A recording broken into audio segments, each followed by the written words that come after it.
A cubit is 25 inches in length. It is also fractions of that, meaning 12 and a half inches, 6 and a quarter inches, 3 and an eighth inch. So we're taking the 25, we're cutting it in half. Then we take the 25 and cut it in quarters. So you understand, 2 times 3 and an eighth is 6 and a quarter. 2 times 6 and a quarter is 12 and a half. 2 times 12 and a half is 25. So those are harmonics of each other. Now, a cubit is a biblical measurement. I don't think the Bible tells you that's 25 inches, but we have found since that it is 25 inches. Extremely therapeutic to the body. The length of something determines the vibratory rate. Like on a guitar, the way that you get different notes out of the string is it depends on which fret you're putting pressure on. 'Cause when you press the string against a fret, you're changing the length of the string that's available to vibrate, right? And that changes the note. So the note you get out of the guitar string depends on what length of string is available to vibrate. So therefore, everything has a vibratory rate to it depending upon its length. Let me get a volunteer up here to demonstrate the cubit. A large intestine 1 and stomach 45 are the sedate points for the stomach meridian. If I touch those, then we will turn off the stomach meridian. And we can turn it back on with K5, lung 8. We'll turn it back on. Someone reminded me during the break that in an earlier session I had told people that it's bad karma to leave the muscle turned off. Okay, here's the psoas muscle and K1 and spleen 1 should turn off the psoas muscle. You can do that any muscle in the body. So the point of all that is the cubit has a amazingly strengthening effect. Let me look at his eye here. Okay, I want you to push out. Push out. Push out. Okay. So I want you to push out. Okay, there's a teres minor on the right that we can clear, and we can sedate the stomach meridian PMC. We could sedate the psoas muscle. This is 25 inches, and when that's in contact with his body, you go to large intestine 1 and stomach 45. I'm absolutely doing that correctly, and you cannot turn it off if he's in contact with that. Or if you do the kidney meridian down here, you cannot turn it off. And the teres minor over here, which was weakened to clear, is now gone. So this strengthens the entire body. If you divide a meter into a cubit, it comes out 0.635. You remember the significance of 635 last year? 635 is the frequency that Fritz Albert Popp found out is the carrier wave of the energy that radiates from the human body. It also is identical to the wavelength of a helium neon laser. So this is 0.635, which explains why it's strengthening to the body. In the Bible, they use the meter as the measurement for tabernacle in the wilderness, Ark of the Covenant, and Noah's Ark. They were all built according to the measurement of a cubit. If you built a room in your house that was multiples of a cubit, 25 inches, 50 inches, 75 inches, 100 inches, you get the idea? If it's all multiples of the cubit, that room would have a tremendous strengthening effect for whoever walks into that room. Now, obviously, because it strengthens every muscle in the body, it's very therapeutic. It is strengthening, particularly for athletes. And the good news is you can carry this as you go jogging. But what's more practical maybe would be harmonics thereof. This is 6 1/4 inches. I made this for myself. I can wear this when I'm exercising. Strengthens every muscle in the body. And in his case, he doesn't have to hold the cubit.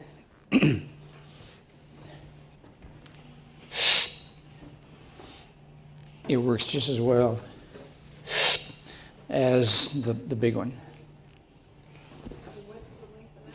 6 1/4. 25, 12 1/2, 6 1/4, 3 1/8. Those are all harmonics of a cubit. Oh.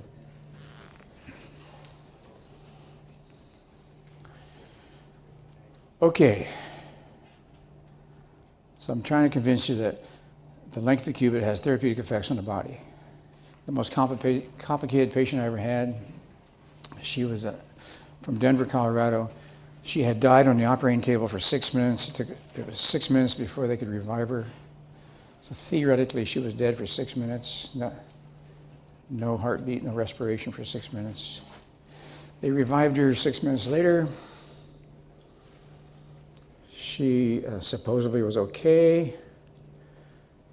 But when you worked on her, if you worked on her longer than 10 minutes, her whole body would go do this.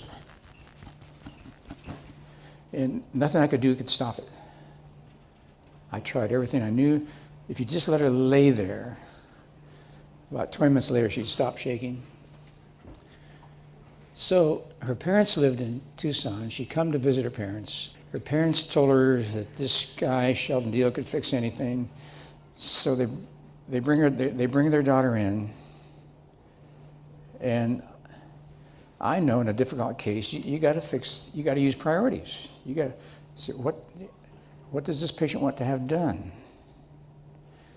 And we have a thing in our office where it's called a Wednesday night physical. What we do, we take a difficult type patient, or perhaps a patient who has a lot of problems and is not able to pay. We bring them in for a Wednesday night physical, and we make a training session of it for myself and other doctors in the office, and also other doctors in the community. They've caught on to this, and they come over to our office. And we work on this patient collectively, trying to find out what does this patient need. And if we find something, we show the other doctors, well, see, here's what we found, here's what you do, and see how that made the muscle go strong. So it's a teaching experience. So we work on this patient 4 hours, and not one single priority. Then, the second Wednesday night, we work under 4 more hours. We have to take breaks to keep her from shaking. 4 more hours, did not find one single priority. So there's got to be something that this patient wants to have done. There's something that got screwed up on the operating table. On the third night, we finally found something that was a priority. And it was a higher vehicle. I think we talked about this last year, where there are energy fields that surround the human body. And like today, yesterday we talked about the cochlear reflexes, 8 of them. But there's an energy field called the etheric body, sticks out about 1.5 inches. That's why the sugar goes weak coming down the stick when it hits the etheric body that extends out from the human body about 1.5 inches. So we humans are multi-dimensional beings. We have this physical body, we have an etheric body, also called a vital body. We have a desire body, also called also called astral body. We have a mental body, human spirit, divine spirit. There's 7 vehicles total, and we call those other bodies higher vehicles. So she had a problem in her higher vehicles, and when we fixed that, it was that we finally found a priority. Then looking for the next priority was slightly easier. The third priority is easier yet. So once you find the first one, it helps you narrow it down. And last year, did we show you how we patched the etheric body with our hands doing this? Okay. So why am I telling you all this? Because we found a way you can treat all of the higher vehicles at one time using the Cubit. Now, let's see if we can demonstrate this. How about somebody that has weird symptoms? Nothing works, nothing lasts. Every time you get fixed, it doesn't stay in place, it goes back out again. Anybody like that? This is something that we did last year.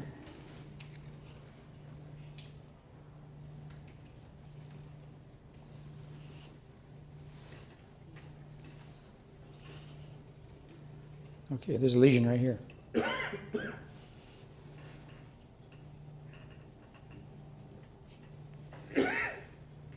See, he and I did not rehearse this. So this is what we call a hole in the etheric body. He's losing energy right here. It's like parking your car all night long and leaving the parking lights on. The battery's not dead the next morning, but the battery's low the next morning because you have a leak here. Now, if the headlights is on, the battery would be dead the next morning. But in his case, the battery's just low the next morning because he has a leak here. So that qualifies as a higher vehicle. So we're just going to use that as an example. Patrick Flanagan taught me this. He wrote the book Pyramid Power, and he personally did investigations in Egypt, and he found that the statues of the pharaohs, they had something that they were holding in each hand. And one was equivalent to a magnet, and one was anti-magnetic. In our terminology, that would be like a piece of carbon. And he installed a magnet in one end of the cubit. There's a magnet in there. And then this end of the cubit has a piece of carbon. I took an electrical brush, drilled a hole, stuck the electric brush, which is carbon, down into the wood. So this end has a piece of carbon, non-magnetic. This end has the magnet.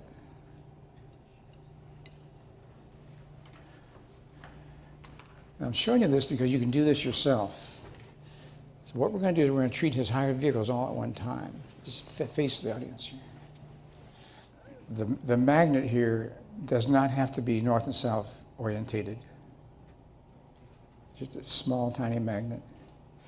Okay, the trick is he's going to hold the cubit in his right hand, and the carbon is going to be down. Now, I want you, with this hand, to stroke that 21 times.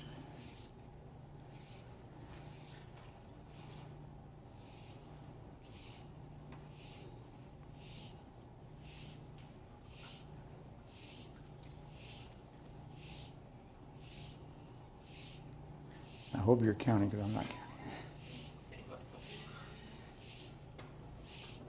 counting. Okay, now we're going to put the magnet in the other hand. And now I want you to stroke it up 21 times. So both times he's stroking towards the carbon.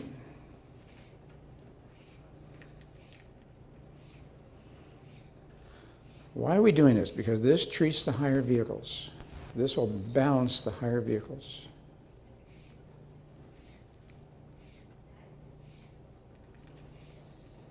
Now go on your back.